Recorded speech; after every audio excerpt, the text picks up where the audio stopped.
Dekan. Aydala täze bir rubrika girdik.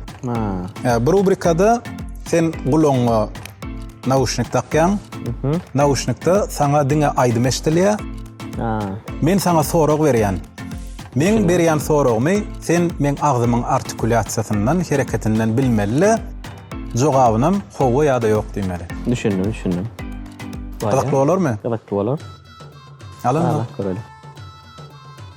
Aydın başladymy? Ýanyňda oturup giden adamyň gıybatyny edýänmi? Yok. Sen ýalançymy? Yok. Boş şiş gördüňmi?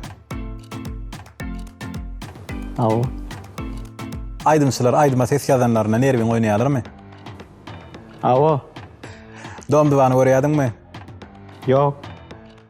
Eşitýärmi meni? Yok. Öýden ahar sen işirýärmi?